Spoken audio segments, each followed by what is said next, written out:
impilo yobijonge kuwe khona ebumnandini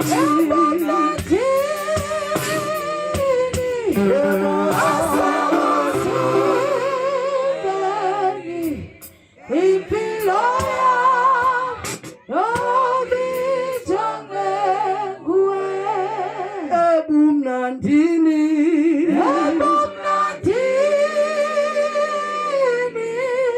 nasebunzimeni impilo yobijonge kuwe ebumnandini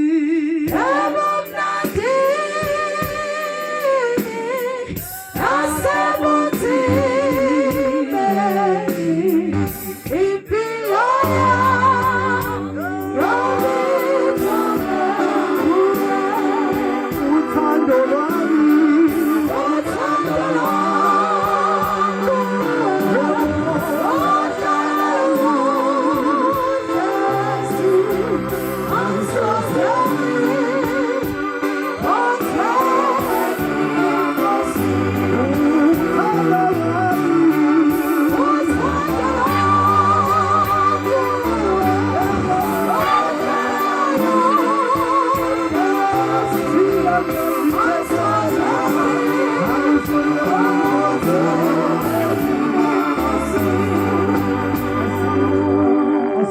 bazalwane egameni lika Jesu haleluya siyabingelela bazalwane egameni lika Jesu baba wala ekhaya benomama egameni lika Jesu amen siyabingelela kakhulu ngicela sibapheni izandla nje bazalwane ngizophuthuma njengesitimela esakhiwe kuthiwa siyaphuthuma amen egameni lika Jesu ngiyabingelela ngenze nje kanje onke ama colleague akhona egameni lika Jesu ngawabali ngamanye egameni lika Jesu amen ngiyacela sibashayele bonke abefundisi abakhona izandla egameni lika Jesu amen ngiyabingelela bomama bonke abakhona obaba bonke abakhona izintombi nezinsizwa uSunday school okhona egameni lika Jesu ama worshipers keyboard player ngiyacela sonke sishayeleni izandla egameni lika Jesu ngiyabingelela unkosikazi wami sukuma mkambakubone ngiyambingelela naye ekhona phakathi kwethu egameni lika Jesu ngicela simshayeleni izandla ezinkulu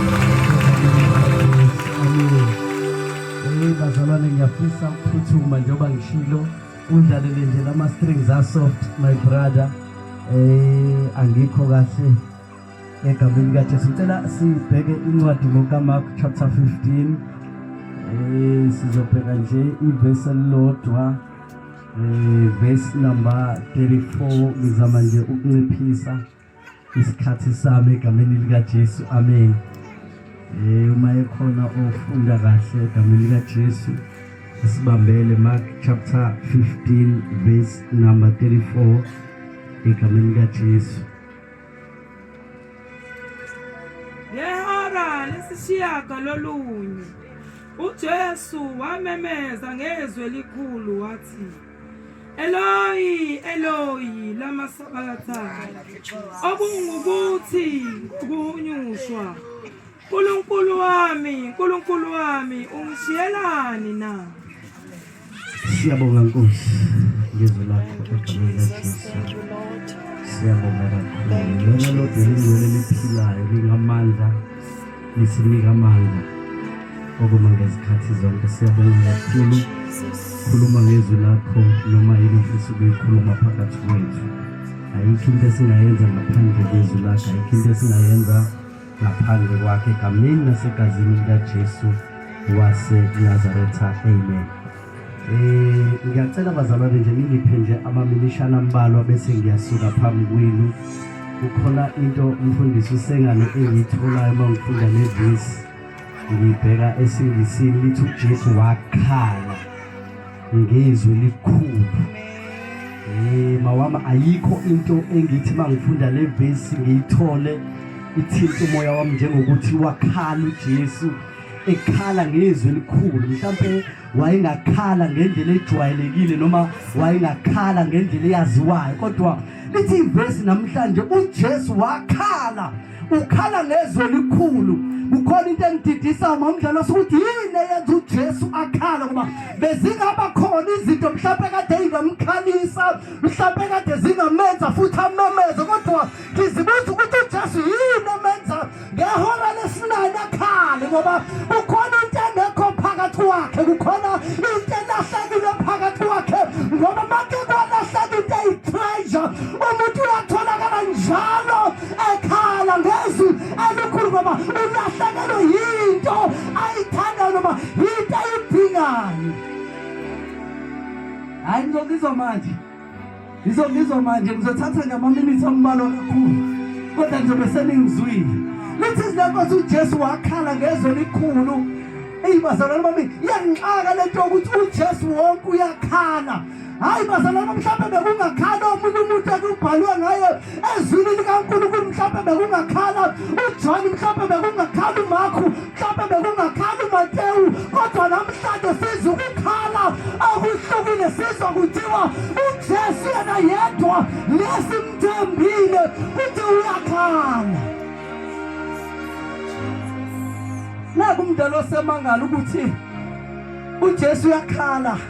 uJesu leko kwafika uLazaro mawami, wafika ethuneni likaLazaro, wafika wathi Lazaro vuka, wafika intombazane ifile, wafika wathi Tabitha vuka ntombazanyana encane, wafika abantu abaningi befika bezemhlanganweni uJesu ezomemezela ngezwi, kwatholakala ukuthi kwaphuma izinkwa nje ezimbalwa ney'nhlanzana ezimbalwa, wamultiplya leyo nto, kukhala indoda yenze umsebenzi phambi kwabantu, kuzwakala uJesu kuthiwa wakhala ngehora lesi-9.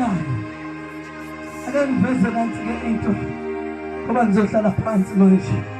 Babudlanzi, ikhona into ekhalisa uJesu engakaze azwakale ekhaya.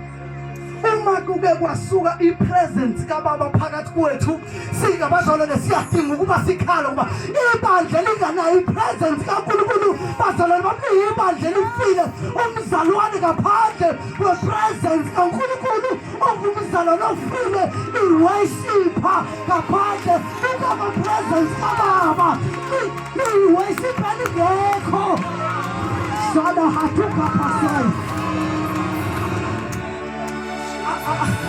Uma umuntu kumeke kwasuka ipresence kaNkulunkulu kuye, uyafana negobhozi elihamba lifile, ngoba ipresence kaNkulunkulu yenza ukuthi umuntu ahamba aqonde.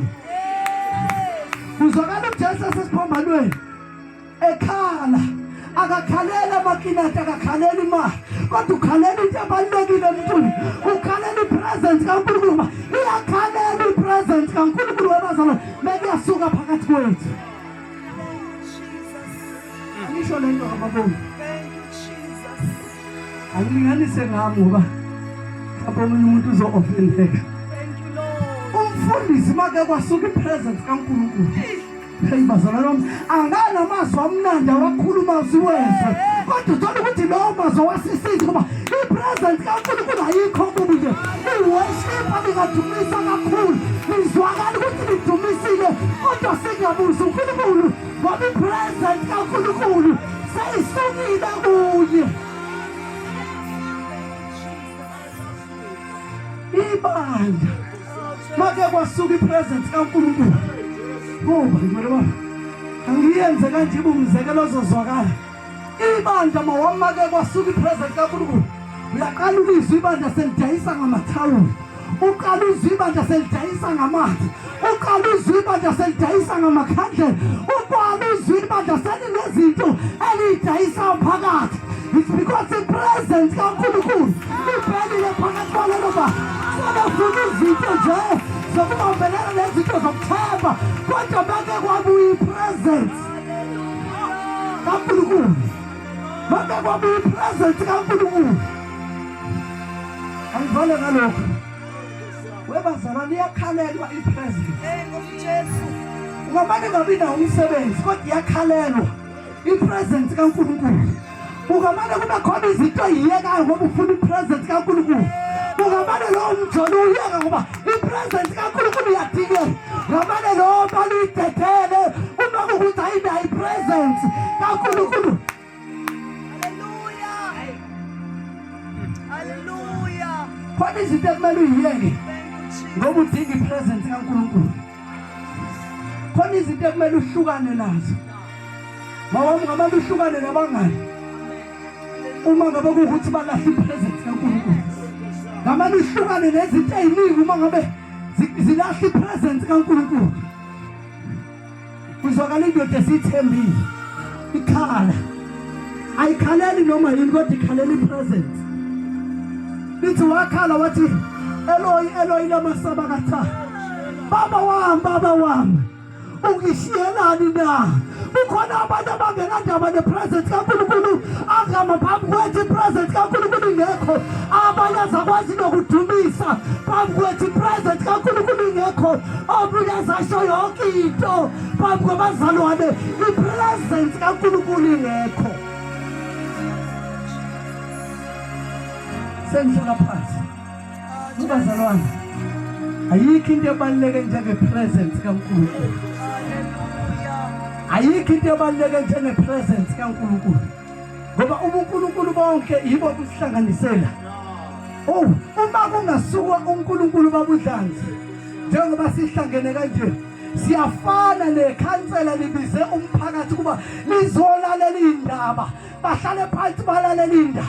Kodwa into ehlukanisa nekhansela njengoba sihlangene kanje because kukhona ipresence ekhona phakathi kwethu. Kodwa make kwasuka leyo presence sisuke sesiwumphakathi nje ohlangene sizolalela ukuthi ugesi ufakwa nini ukuthi kwenzakala. Kodwa into esihlukanisile nalo ngithi ukuthi kune presence ekhona phakathi kwethu. Kune presence ekhona phakathi kwethu. Uyakhalelwa bazalwane uNkulunkulu. Athi umuntu uyalalelwa noma isimo sikavumi uyalalelwa ngoba kunezimo ezike zikwenze babudlanzi ukuthi ipresence kaNkulunkulu uyidedele.